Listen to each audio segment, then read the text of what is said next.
And the woman bare a son, and called his name Samson. And the child grew, and the Lord blessed him. And the Spirit of the Lord began to move him at times in the camp of Dan, between Zorah and Eshtol. And Samson went down to Timnah, and saw a woman in Timnah, the daughter of the Philistines. And he came up and told his father and his mother, and said, Behold, I have seen a woman in Timnah of the daughters of the Philistines. Now therefore, get her for me to wife. His father and his mother said unto him, Is there never a woman among all the daughters of thy brethren, or among all my people, that thou goest to take a daughter of the uncircumcised Philistines? And Samson said unto his father, Get her for me, for she pleaseth me well. But his father and his mother knew not that it was of the Lord that he sought vindication against the Philistines, for at that time the Philistines had dominion over Israel.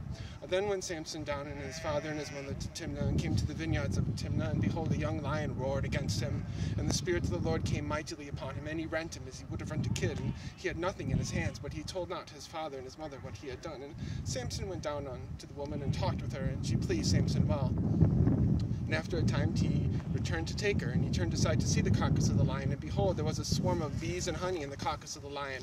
And he took thereof in his hand, and went on eating, and he came to his father and his mother, and he gave them, and they did eat, but he told them not that he had taken the honey out of the carcass of the lion. So his father went down unto the woman, and Samson made there a feast, for so used the young men to do. And it came to pass, when the men of the city saw him, that they brought 30 companions to be with him, and he said unto them, I will now put forth a riddle unto you. If you can certainly declare it me within the 7 days of the feast, and find it out, then I shall give you 30 shirts and 30 changes of garments. But if you cannot declare it me, then shall you give me 30 shirts and 30 changes of garments. And they said unto him, Put forth thy riddle, that we may hear it. And he said unto them, Out of the eater came forth food, and out of the strong came forth sweetness. And they could not in 3 days expound the riddle. And it came to pass on the 7th day that they said unto Samson's wife, Entice him, that he may declare unto us the riddle, lest we burn thee in thy father's house with fire. Have you called us to take that we have? Is it not so?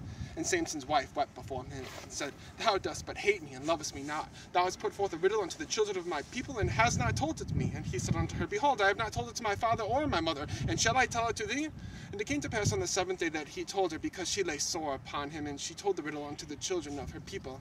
And the men of the city said unto Samson on the 7th day, before the sun went down, What is sweeter than honey, and what is stronger than a lion? And he said unto them, If you had not plowed with my heifer, you had not found out my riddle.